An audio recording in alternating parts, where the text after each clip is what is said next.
거룩하신 아버지 하나님, 오늘 저희 모두를 예배로 초청해 주시니 그 은혜를 감사드립니다. 주님께서 저희를 위하여 특별히 구별하신 이 안식일, 이 예배 시간에 주님을 만나게 하시고 아버지의 마음을 깊이 느낄 수 있는 한 시간 되게 인도하여 주시옵소서. 사랑이신 예수님의 이름으로 기도드립니다. 교동문 820장 성도의 상급. 또 내가 새 하늘과 새 땅을 보니 처음 하늘과 처음 땅이 없어졌고 바다도 다시 있지 않더라. 또 내가 보매 거룩한 성 새 예루살렘이 하나님께로부터 하늘에서 내려오니 그 준비한 것이 신부가 남편을 위하여 단장한 것 같더라. 내가 들으니 보좌에서 큰 음성이 나서 이르되, 보라, 하나님의 장막이 사람들과 함께 있음에 하나님이 그들과 함께 계시리니 그들은 하나님의 백성이 되고 하나님은 친히 그들과 함께 계셔서 모든 눈물을 그 눈에서 닦아주시니 다시는 사망이 없고 애통하는 것이나 곡하는 것이나 아픈 것이 다시 있지 아니하리니 처음 것들이 다 지나갔음이러라. 보좌에 앉으신 이가 이르시되, 보라, 내가 만물을 새롭게 하노라 하시고 또 이르시되, 이 말은 신실하고 참되니 기록하라 하시고 또 내게 말씀하시되, 이루었도다. 나는 알파와 오메가요 처음과 마지막이라. 내가 생명수 샘물을 목마른 자에게 값없이 주리니 이기는 자는 이것들을 상속으로 받으리라. 나는 그의 하나님이 되고 그는 내 아들이 되리라.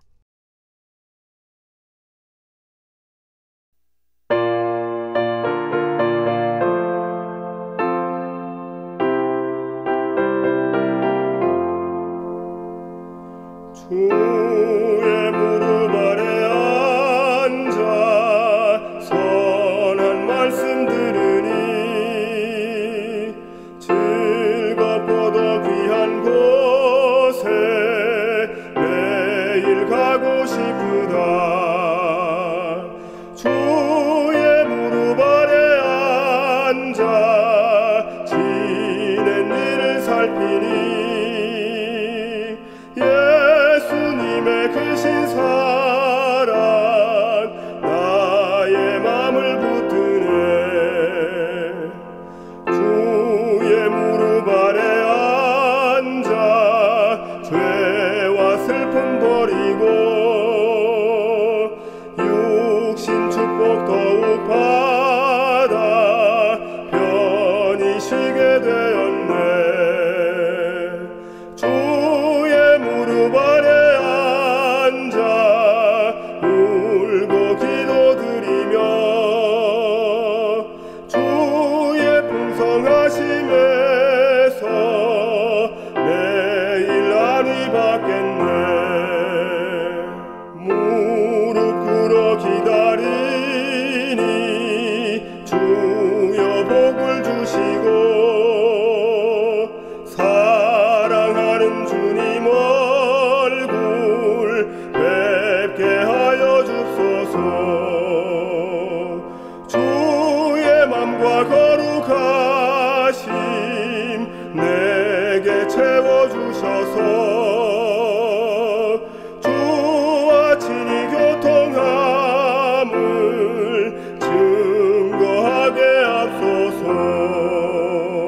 안녕하세요. 행복한 안식일입니다. 우리 지난 시간에 우리는 누가복음 15장에 나오는 이 탕자의 비유를 살펴보았습니다.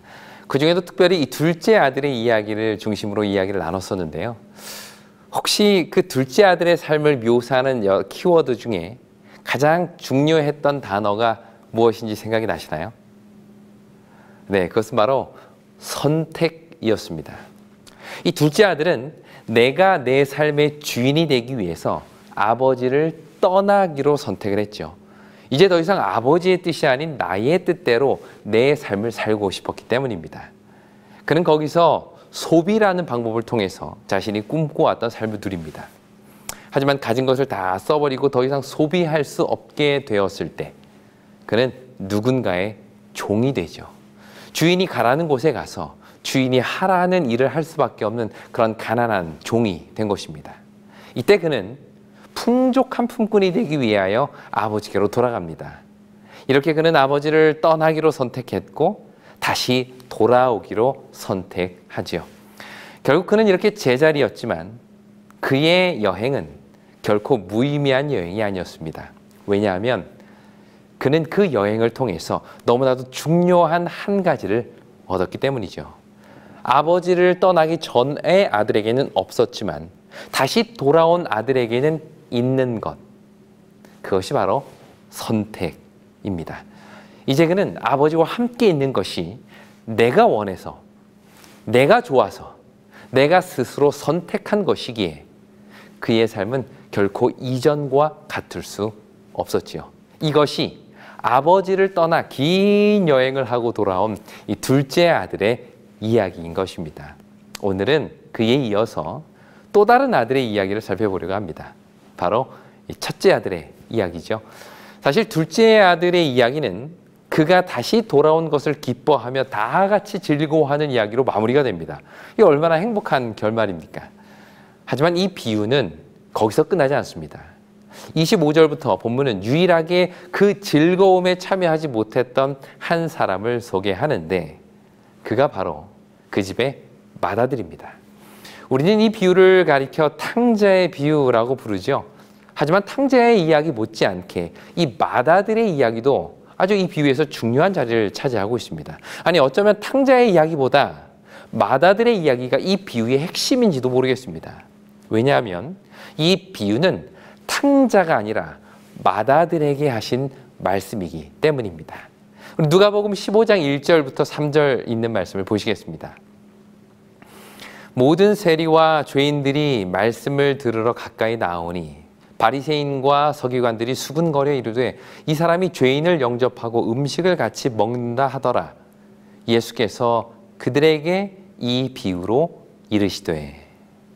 본문은 이 비유의 청중을 누구라고 이야기하고 있죠? 3절에 보시면 예수께서 그들에게 비유로 이르시되 라고 되어 있습니다. 그렇다면 여기서 말하는 그들은 누굴까요? 그렇죠. 바로 2절에 바리새인과 서기관들입니다.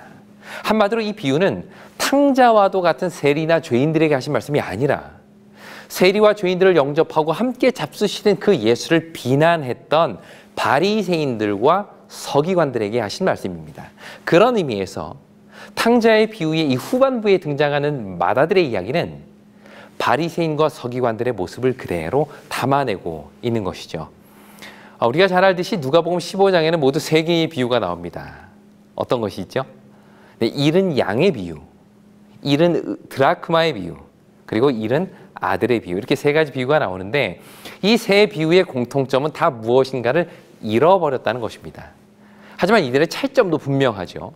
앞에 나온 2 비유는 무엇인가를 잃어버린 사람이 그것을 찾기 위해 노력합니다. 양을 잃어버린 목자는 양을 찾도록 찾아다녔고요.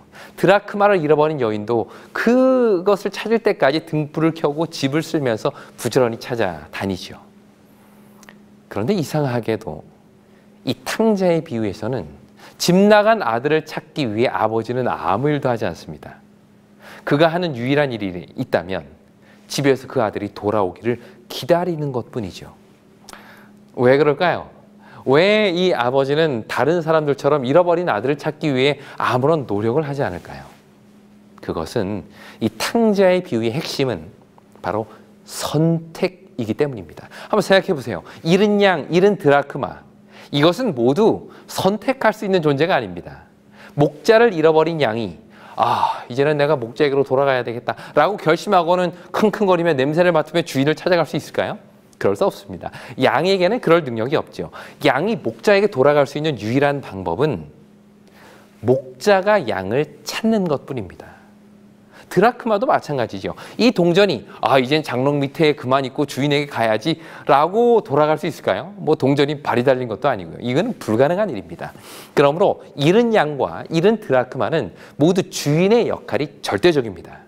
주인이 찾아야 찾아지는 존재죠. 그러므로 이 앞에 있는 이 2 비유에서는 잃은 자를 찾으시는 하나님의 역할이 강조됩니다. 반면에 탕자의 비유는 다릅니다. 그는 선택할 수 있는 존재죠. 자신이 아버지께로 돌아가기로 결심하면 언제든지 돌아갈 수 있는 존재입니다. 그래서 본문은 이 이야기의 터닝 포인트를 17절에 이에 스스로 돌이켜라는 탕자 자신의 선택에 두고 있는 것입니다. 그런 의미에서 탕자의 비유는 아버지를 떠난 자 본인의 역할, 본인의 선택을 강조하고 있는 것이죠. 이처럼 처음 2 비유와 탕자의 비유의 차이점이 분명하게 나타납니다. 그런데 또 하나의 차이점이 있습니다. 그게 뭘까요? 힌트를 드리자면 처음 2 비유에는 없고 탕자의 비유에만 있는 것 한 가지가 있습니다. 그게 뭘까요? 바로 맏아들의 이야기입니다. 조금 전에 말씀드렸듯이 이 3 비유는 다 누구에게 하신 말씀이에요? 바리새인과 서기관들에게 하신 말씀입니다. 그런데 이 3 비유 중에 바리새인과 서기관들의 입장을 대변하는 역할은 오직 탕자의 비유에만 등장합니다. 한번 비유들을 볼까요? 이 100마리 양 중에 1마리를 잃어버렸습니다. 그렇다면 이 비유에서 바리새인과 서기관들은 누굴까요? 목자와 함께 있는 99마리의 양이겠죠. 그런데 이들 중에 71마리의 양을 찾기 위해 자기들을 들에 두고 떠나는 목자를 향해 불평하거나 원망하는 양의 목소리가 들리나요? 아, 왜 우리들을 그냥 들에 두고 가십니까? 말 안 듣는 그 한 마리 찾으러다가 우리까지 다 잃어버릴 생각입니까? 라는 양들의 불평이 나옵니까? 그런 이야기는 없습니다. 드라크마의 비유도 마찬가지죠. 잃은 드라크마를 애써 찾는 여자에게 왜 우리에게는 신경도 안 쓰십니까? 라며 항의하는 드라크마는 없습니다. 그러나 유일하게 이 탕자의 비유에는 죄인들을 영접하는 예수에 대한 분노의 목소리가 들어있습니다. 2절에 보면 바리새인과 서기관들이 수군거려 이르되 라고 되어 있는데요. 이 수군거리다 라는 말이 불평하다, 불만을 표현하다 라는 뜻입니다. 이런 불평과 불만이 유일하게 대변되고 있는 곳, 그것이 바로 탕자의 비유인 것이죠. 누구의 목소리를 통해서? 네, 바로 마다들의 목소리를 통해서입니다. 그런 의미에서 탕자의 비유의 이 2막에 등장하는 마다들 이야기는 어쩌면 이 세 비유 전체를 하나로 묶어서 결론을 내리는 역할을 하고 있습니다. 어떠세요? 이 마다들의 이야기가 기대되지 않으십니까? 그럼 지금부터 기대하는 마음으로 그 마다들의 이야기 속으로 들어가 보도록 하겠습니다. 다 같이 누가복음 15장 25절과 26절을 보시겠습니다. 마다들은 밭에 있다가 돌아와 집에 가까이 왔을 때에 풍악과 춤추는 소리를 듣고 한 종을 불러 이 무슨 일인가 물은데, 재밌는 사실은 본문은 의도적으로 마다들과 둘째 아들 모두 집을 떠났다가 다시 돌아오는 존재로 묘사하고 있습니다. 둘째 아들은 먼 나라로 갔다가 돌아왔고요. 마다들은 그렇죠, 밭에 나갔다가 집으로 돌아옵니다. 한마디로 둘 다 집을 떠났다가 다시 돌아온 것이죠. 여기 20절에 보면 둘째 아들이 이에 일어나 아버지께로 돌아가니라 라고 되어 있는데, 이때 사용되었던 이 단어 돌아가니라 라는 헬라어 원어와 25절에서 마다들이 밭에 있다가 돌아왔다 할 때의 이 단어가 똑같은 단어입니다. 그러니까 본문은 의도적으로 이 두 아들을 모두 떠났다가 돌아온 전제로 이렇게 세팅을 하고 있는 것이에요. 그런데 이 둘의 중요한 차이점이 있습니다. 마다들은 밭에 있다가 어디로 돌아왔다고 본문은 이야기하죠? 네, 그렇습니다. 집으로 돌아왔다라고 이야기를 합니다. 그런데 둘째 아들은 집으로 돌아왔다는 말이 없어요. 그렇다면 둘째 아들은 어디로 돌아왔을까요? 네, 누가복음 15장 20절은 이렇게 이야기를 합니다. 이에 일어나서 아버지께로 돌아가니라. 둘째 아들이 돌아온 곳은 다름 아닌 아버지의 품이었습니다. 이게 무슨 차이가 있을까요? 밭에 있다가 집으로 돌아온 맏아들과 먼 나라에 갔다가 아버지께로 돌아온 둘째 아들, 이 둘의 차이는 무엇일까요? 여기 25절에 집이라고 번역된 헬라어 오이키아라는 이 단어는요, 일반적으로 거주하는 건물 혹은 거처라는 의미가 있습니다. 물론 그 속에는 가족을 뜻하는 의미도 있지만 1차적으로는 건물이라는 어떤 장소적인 개념을 나타낼 때 오이키아라는 단어를 씁니다. 25절에 봐도 여기서는 밭에 있다가 집으로 왔다라는 어떤 장소의 이동을 이야기를 해주고 있죠. 그러나 둘째 아들은 달랐습니다. 그가 가고자 한 곳은 집이라는 장소가 아니었습니다. 먼 나라에서 허랑방탕한 삶을 살다가 마침내 그가 돌아오기로 결심한 곳은 다름 아닌 아버지께였죠. 이것은 장소의 이동이 아니라 관계의 이동을 의미합니다. 이에 일어나 아버지께로 돌아가니라 라는 말은 아버지와의 관계의 회복을 의미했던 것이죠. 돌아온 아들에게 옷을 입히고 신을 신기고 가락지를 끼우는 그 아버지의 모습 역시 그 관계의 회복을 보여주는 것입니다. 자, 여기서 우리는 맏아들과 둘째 아들의 중요한 차이점을 보게 됩니다. 이들은 둘 다 집을 떠났고 둘 다 다시 돌아왔습니다. 그러나 둘째 아들의 돌아옴은 관계의 이동을 의미하는 반면 맏아들은 집으로, 건물로 돌아오는 장소적 이동뿐이었죠. 이렇게 집으로 돌아온 맏아들은 거기서 귀에 익숙하지 않은 소리를 듣게 됩니다. 25절과 26절을 제가 읽겠습니다. 맏아들은 밭에 있다가 돌아와 집에 가까이 왔을 때에 풍악과 춤추는 소리를 듣고 한 종을 불러 이 무슨 일인가 물은데 대답하되 당신의 동생이 돌아왔음에 당신의 아버지가 건강한 그를 다시 맞아들이게 됨으로 인하여 살진 송아지를 잡았나이다 하니, 집에 가까이 온 마다들은 풍악과 춤추는 소리를 듣습니다. 아마도 이 소리는 둘째 아들이 집을 떠난 이후에 단 한 번도 그 집에 들린 적이 없었을지 모르겠어요. 그런데 집에 와보니 그 소리가 들리는 겁니다. 그러자 마다들은 집에 들어가지 않고 오히려 집에 있던 한 종을 불러 묻습니다. 그의 대답은 당신의 동생이 돌아왔고 당신의 아버지가 그 살진 송아지를 잡았다 라고 이야기를 하죠. 성경 본문은 이 살진 송아지 앞에 정관사 그를 붙입니다. 우리 한글 번역에는 나와 있지는 않지만 원어 성경에 보면 헬라어 톤이라는 정관사를 붙입니다. 영어로 더랑 같은 의미인데요. 바로 그 송아지를 잡았다는 그 뜻입니다. 이것은 아마도 집 나간 아들이 돌아올 때를 위해 미리 준비해 놓은 바로 그 송아지로 보입니다. 그러자 맏아들은 이렇게 반응하지요. 28절. 그가 노하여 들어가고자 하지 아니하거늘 아버지가 나와서 권한대. 맏아들의 반응은 분노였습니다. 여기 맏아들의 감정을 표현하는 이 단어는 우리가 잘 아는 요한계시록 12장 17절에서 용이 여자에게 분노하여 돌아가서 할 때 그 분노와 같은 단어입니다. 그렇다면 여기서 한 가지 중요한 제가 질문을 드리겠는데요. 왜 맏아들은 분노했을까요? 그리고 그 분노는 누구를 향한 것이었을까요? 우리는 29절에서 그 힌트를 찾을 수가 있습니다. 29절과 30절 제가 읽겠습니다. 아버지께 대답하여 이르되 내가 여러의 아버지를 섬겨 명을 어김이 없거늘 내게는 염소 새끼라도 주어 나와 내 벗으로 즐기게 하신 일이 없더니 아버지의 살림을 창녀들과 함께 삼켜버린 이 아들이 돌아오매 이를 위하여 그 살진 송아지를 잡으셨나이다. 본문을 자세히 읽어보면 맏아들의 분노는 자기 동생에 대한 분노가 아니라 아버지를 향한 분노였음을 알 수 있습니다. 그 분노의 핵심은 이것이었죠. 내가 여러 해 동안 아버지를 섬겼습니다. 그런데 나를 위해서는 염소 새끼라도 준 적이 없는데 저 쓰레기 같은 동생이 돌아오니 그 살진 송아지를 잡는다고요? 맏아들의 분노는 아버지의 행동에 대한 것이었습니다. 더 정확히 말해서 아버지가 베푼 그 은혜에 대한 분노였던 것이죠. 그는 말합니다. 내가 여러 해 아버지를 섬겨 명을 어김이 없거늘. 여기 맏아들이 사용한 이 섬기다라는 표현은 종이 되다, 종으로 주인을 섬기다라는 뜻입니다.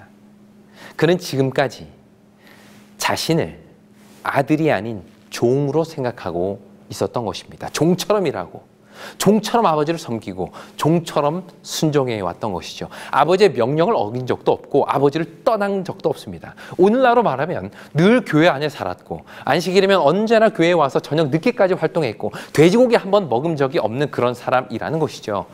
그런데 그런 자신과 전혀 다른 삶을 살아온 저 둘째 아들, 아버지의 살림을 창녀들과 함께 삼켜버린 저 아들을 위해서 그 살찐 송아지를 잡다니요. 그는 아버지가 베푼 은혜를 도저히 납득할 수 없었던 것이죠. 지금까지 자신이 살아온 삶에 대한 억울함과 그에 상응하는 대가를 받지 못한 것에 대한 분노가 아버지를 향해 쏟아진 것입니다. 그런데 사실 이 맏아들의 분노는 자신에게 염소 새끼라도 주지 않은 것에 대한 분노는 아니었습니다. 이게 무슨 말일까요? 사실 그의 분노는 둘째 아들을 위해 잡은 그 살진 송아지 때문이었습니다. 한마디로 내가 받지 못한 것에 대한 분노가 아니라 남이 받은 것에 대한 분노였던 것이죠.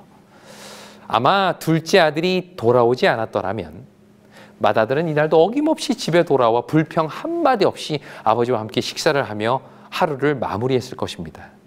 그런데 문제는 내가 받지 못한 것을 받을 자격도 없는 사람이 받았다는 것이죠.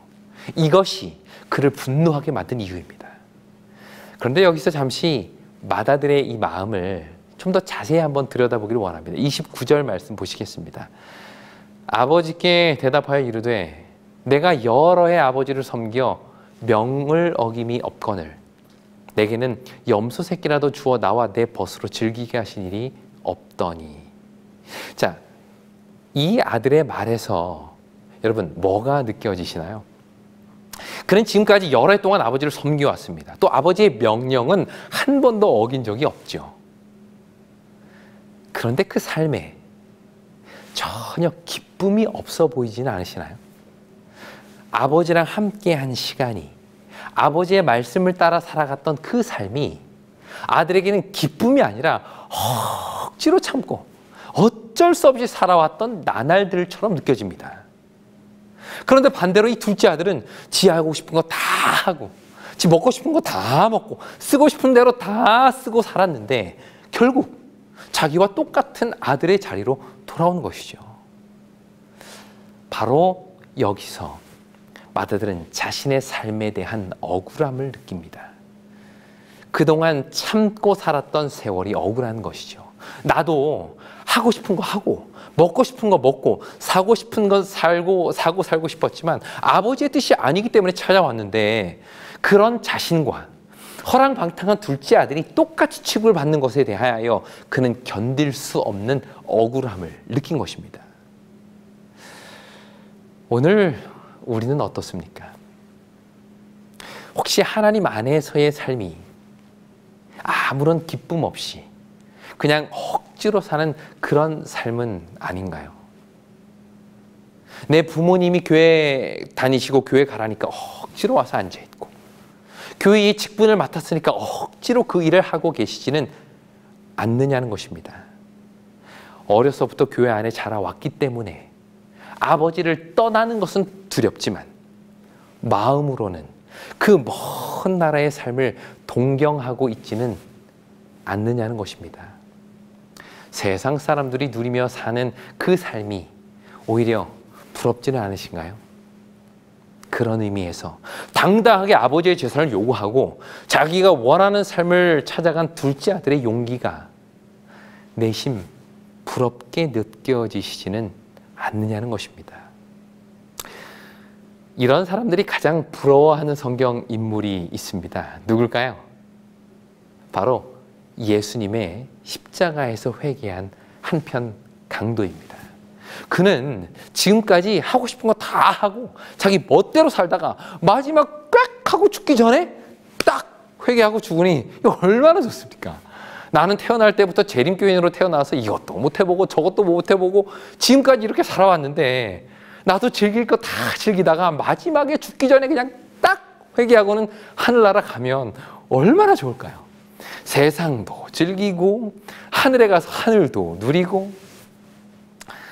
그런 의미에서 십자가에서 회개한 이 강도는 많은 성도들의 부러움의 대상이 되어 왔습니다. 그런데 우리가 이런 생각을 하는 이유가 뭘까요? 그것은 단 하나입니다. 지금 아버지와 함께하는 내 삶에 기쁨이 없기 때문이에요. 내 몸은 아버지 집에 있고 내 삶은 아버지의 명령에 순종하는 삶이지만 정작 그 삶에는 기쁨이 없어요. 내가 하늘나라에 가야 되니까 내가 구원을 받아야 하니까 이렇게 살기는 사는데 그 삶이 전혀 기쁘지 않고 전혀 행복하지 않는 것입니다. 이런 사람들의 특징이 두 가지가 있는데요. 첫째는 집 나간 아들에 대한 정죄요. 둘째는 그 아들을 받아준 아버지에 대한 분노입니다. 딱 누구의 모습일까요? 그렇죠. 누가복음 15장에서 세리와 죄인들을 정죄하고 그들과 함께 잡수시는 예수에게 분노한 바리새인과 서기관들의 모습이죠. 예수님은 그들의 모습을 이 탕자에 비유해서 아주 정확하게 묘사하고 계신 것입니다. 그렇다면 이런 맏아들에게 가장 필요한 것은 무엇일까요? 아버지를 떠나 먼 나라에 갔던 이 둘째 아들에게 필요한 것은 선택이었습니다. 내가 스스로 돌이켜 아버지께 나아가는 그 선택이 그에게는 가장 중요했죠. 그렇다면 지금 아버지와 함께 살면서도 그 삶이 전혀 기쁘지 않고 행복하지도 않은 이 맏아들에게는 무엇이 필요할까요? 그것은 바로 은혜입니다. 30절에서 그가 아버지에 대한 분노한 이유를 이렇게 이야기를 합니다. 그것은 바로 둘째에게 베푼 은혜 때문이었습니다. 아버지 재산을 창녀들과 함께 다 먹어버린 이 아들을 받아주다니, 이건 절대 있을 수 없는 일이었죠. 그러면서 그는 아버지에게 자신에게는 그 어떤 은혜도 주어지지 않았음을 불평합니다. 나는 맨날 아버지를 섬기며 살았고 단 한 번도 아버지의 명을 어긴 적이 없지만 나에게는 염소 새끼 한 마리 잡아주지 않았다는 것이죠. 한마디로 자신은 아버지로부터 그 어떤 은혜도 받고 누리지 못했다는 것입니다. 그런데 그런 그 맏아들에게 아버지가 이렇게 이야기를 합니다. 31절과 32절입니다. 아버지가 그에게 이르되 예, 너는 항상 나와 함께 있으니 내 것이 다 내 것이로되 이 내 동생은 죽었다가 살아났으며 내가 잃었다가 얻었기로 우리가 즐거워하고 기뻐하는 것이 마땅하다 하니라. 여기서 아버지가 이야기합니다. 예, 너는 항상 나와 함께 있지 않았니? 그런 너에게는 내 것이 다 너의 것이잖아. 아버지는 지금 왜 이 말을 하는 걸까요? 내 것이 다 너의 것이다 라는 말의 의미는 뭘까요? 맏아들은 아버지의 재산을 자신의 것이라고 생각한 적이 없었습니다. 분명히 12절에 보면 탕자가 떠날 때 아버지가 살림을 각각 나누어 줬다라고 본문은 이야기를 하지만 맏아들은 단 한 번도 아버지의 것이 자신의 것이라고 생각하며 살지 못했습니다.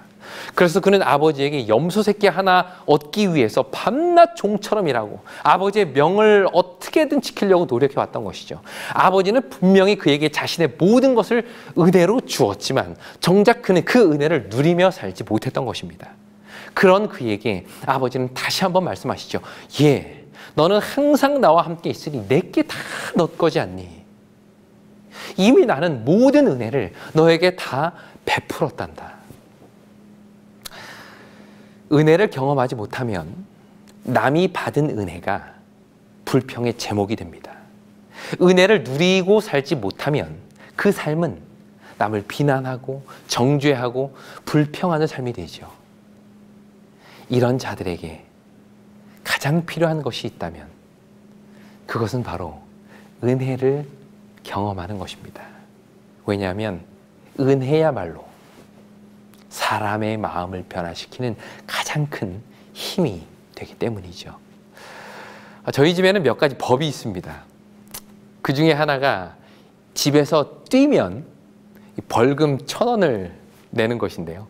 이 법이 생긴 이유는 저희 집이 2층인데 아이들이 조금만 뛰어도 이 뛰는 소리가 1층뿐만 아니라 이 3층까지 들리기 때문입니다. 그래서 여러 번 이 좀 불편한 이야기들을 하셔서 안 되겠다. 아이들에게 이 뛰지 말도록 해야 되겠다. 라고 이제 생각을 하죠. 그래서 처음에는 잘 타일러 보기도 하고 뛸 때마다 이야기하기도 하지만 아무리 얘기해도 소용이 없었습니다. 그래서 최후의 방법으로 아이들에게 벌금을 걷기로 한 것이죠. 벌금이 처음이다 보니 아이들은 뭐 별 생각 없이 오케이 뭐 그렇게 하겠다라고 이제 동의를 합니다. 그런데 웬걸 정작 법이 시행되다 보니까 아이들의 불만이 하늘을 찌르게 되죠. 특히 저희 둘째가 늘 벌금을 냅니다. 이 아이는 어려서부터 걷는 게 뭔지 잘 모르는 아이였어요. 여기서 요만큼을 갈 때에도 늘 뛰어다니는 아이인지라 이 법을 지키기가 너무 힘든 것입니다. 그렇게 한 일주일이 지나자 벌금이 무려 5,000원이나 모이게 된 것입니다. 첫째가 1,000원, 둘째가 4,000원을 냈습니다. 그런데 놀라운 것은 이렇게 벌금을 걷자 아이들이 전혀 뛰지 않는 것이죠. 심지어는 이 발 뒤꿈치를 들고 다니기까지 하는 것입니다. 야, 역시 이 벌금이 무섭긴 무서운가 봅니다. 그러던 어느 날 둘째가 급하게 저를 찾아옵니다. 아빠, 빨리 와보세요. 그러더니 하는 말이 아빠, 지금 누나가 뛰었어요. 내가 똑똑히 봤어요. 얼른 벌금 내라고 하세요. 라고 이야기를 하는 거죠. 그러자 첫째가 아니다. 나는 뛴 게 아니라 조금 빨리 걸었을 뿐이다. 라고 막 반박을 하는 겁니다. 그래서 제가 야 그래 이번엔 아빠가 보지 못했으니 다음에 아빠가 보면 그때 벌금을 걷도록 하자. 라고 이 일을 마무리하려고 하는데 이 둘째 아들이 가만히 있지 않는 겁니다. 그때부터 자기는 억울하다며 울고불고 난리가 난 것이죠. 왜 아빠는 누나만 용서해주고 자기에게는 벌금을 걷냐는 것입니다. 그 모습을 가만히 보고 있는데 문득 제가 크게 뭔가를 잘못하고 있구나 라는 것을 깨닫게 되었습니다. 벌금을 거드니 아이들이 뛰지 않아 좋은데 그 뛰지 않는 것이 그 법이 정말 즐거워서 감사해서 아버지의 뜻을 충분히 이해해서 지키는 것이 아니라 억지로 지키는 것입니다. 서로가 서로를 감시하고 고자질하고 남이 받은 용서에 막 분노하는 모습을 보이는 것이죠. 이 법으로 인해서 얻는 것보다 잃은 것이 훨씬 많겠다라는 생각이 들었습니다. 그래서 제가 아이들 다 불렀습니다. 그리고는 이렇게 앉히고는 왜 아빠가 이러한 법을 만들 수밖에 없었는지를 쭉 설명을 했어요. 또 이것 때문에 서로가 서로를 비난하고 고자질하고 분노하는 일이 얼마나 아빠의 마음을 아프게 하는 일인지도 다 이렇게 이야기를 했습니다. 그리고는 둘째에게 그 벌금 주머니를 가져오라고 했습니다. 그러니까 아이가 이제 영문도 모르고 이제 벌금 주머니를 가지고 와요. 거기에는 아이들의 이 눈물의 벌금이 들어 있었습니다. 저는 그 벌금을 꺼냈어요. 그리고는 아이들에게 다시 돌려줬습니다. 큰아이에게는 1,000원, 둘째 아들에게는 무려 4,000원을 주었어요. 그리고 말했습니다. 얘들아, 아빠가 이걸 너희들에게 다시 돌려주는 이유는 너희가 벌금 때문에 억지로 아빠의 말씀에 순종하는 것을 원치 않기 때문이야. 벌금을 다 탕감해 주었으니 이제는 정말 아빠랑 뛰지 않기로 약속하자. 그랬더니 아이들의 표정이 얼마나 밝아지는지 자기가 다시는 뛰지 않겠다 라며 아주 탕감받을 벌금을 들고 그렇게 행복하며 달려가는 것입니다. 뛰지 말랬더니. 물론 그 외에도 아이들은 여전히 뛰었고 저는 그때마다 우리의 약속을 상기시키려고 노력을 했죠. 하지만 달라진 게 하나가 있습니다. 그것은 바로 아이가 아빠를 대하는 그리고 서로를 대하는 태도였죠. 은혜를 경험하자 서로에게는 더욱 관대해졌고요. 아빠에게는 부드러워졌습니다. 이것이 은혜를 경험한 자들의 모습이겠죠. 이 비유에 나오는 이 맏아들, 그는 아버지와 함께 있었지만 아버지의 법 아래 있었지만 그래서 아버지의 명을 단 한 번도 어긴 적이 없지만 아버지의 은혜를 경험하지는 못했습니다. 그의 섬기는 섬김은 은혜에 대한 감사가 아니라 은혜를 얻기 위한 그의 노력이었던 것이죠. 그의 순종은 베푸신 은혜의 열매가 아니라 은혜를 누리기 위한 조건이었던 것입니다. 그렇기에 아버지와 함께한 그의 삶에는 기쁨도 감사도 없었습니다. 그러다 보니 돌아온 둘째 아들에게 베풀어지는 그 은혜가 이 아들로 하여금 분노하게 만든 것이죠. 오늘 우리는 어쩌면 다 아버지 집 안에 있는 자녀들인지 모르겠습니다. 각자에게 주어진 밭에 나가서 열심히 일하고 저녁에 돌아온 자녀들 말입니다. 여러분들의 오늘 하루의 삶은 어떠셨습니까? 각자의 사역의 밭에서 흘린 그 모든 땀과 노력들이 혹시 우리의 불평의 제목이 되고 있지는 않으신가요? 지금 나는 아버지와 함께 있지만 그냥 단순히 같은 집, 같은 공간에만 있을 뿐 우리의 마음은 점점 더 아버지와 멀어지고 있지는 않느냐는 것입니다. 그런 우리에게 필요한 것이 바로 은혜입니다. 은혜. 내가 아버지와 함께 살면서 받은 그 은혜를 이 시간 한번 생각해 보시길 바랍니다. 1년의 절반을 보내면서 그동안 하나님이 내 삶에 베풀어 주신 그 은혜를 이 시간 조용히 묵상해 보시기 바랍니다. 이미 하나님은 우리에게 모든 것을 주셨는데 내 것이 다 너의 것이다 라고 말씀하셨는데 우리는 오히려 종의 마음으로 그것을 억지로 지키고 있지는 않으신가요? 오늘 이 안식일, 이미 내게 주어진 그 은혜를 생각하며 감사하는 하루가 되기를 간절히 바랍니다. 이 탕자의 비유에 나오는 그 아버지, 그분의 모습을 가만히 보시면 그분은 언제나 밖으로 나와 아들을 맞이하시는 분으로 묘사됩니다. 둘째 아들이 돌아왔을 때도 그랬고요. 첫째 아들이 분노하여 집에 들어가지 않고 밖에 서 있을 때도 그랬습니다. 아버지에게는 돌아온 탕자가 귀한 만큼 아버지에게 씩씩거리며 분노를 토해냈던 이 맏아들도 정말 소중했던 모양입니다. 특이한 점은 이 비유는 아버지의 말로 끝납니다. 우리가 즐거워하고 기뻐하는 것이 마땅하다 하니라. 여기에는 어떤 내용이 나오지 않아요? 그렇죠. 맏아들의 반응이 나오지 않습니다. 여러분들 생각은 어떠세요? 이 맏아들이 아버지와 함께 집으로 들어가 잔치에 참여했을까요? 아니면 참여하지 않았을까요? 글쎄 잘 모르겠습니다. 어쩌면 예수님께서 이 비유의 결말을 이렇게 오픈해 놓으신 이유는 그 결말을 우리 스스로 한번 써보라는 초청이 아닐까요? 오늘 우리 모두 내 것이다, 너의 것이다 라고 말씀하시는 그 아버지의 은혜를 경험함으로써 그 잔치에 함께 즐거워할 수 있게 되기를 간절히 바랍니다. 이것이 은혜를 아는 자의 삶이기 때문이죠.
내가 지금 사는 곳 주의 크신 은혜요 주를 믿게 된 것은 더욱 크신 은혜라 넘치는 주의 사랑 놀라운 주의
하늘에는 영광이 우리에겐 기쁨이 날로 더해가는 것 더욱 크신 은혜라 쌓여진 사랑도 감사할 길 없어서 몸과 맘 드립니다. 진정 감사합니다.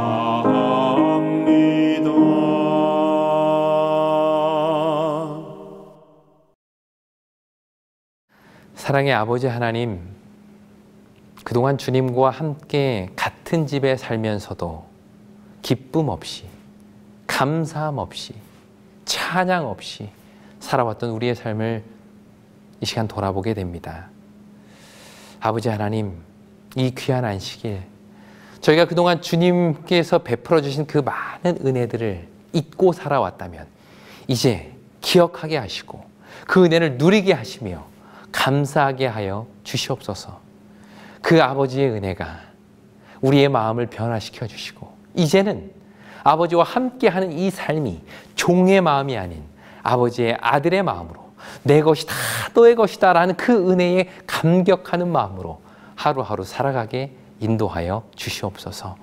사랑이신 예수님의 이름으로 기도드립니다.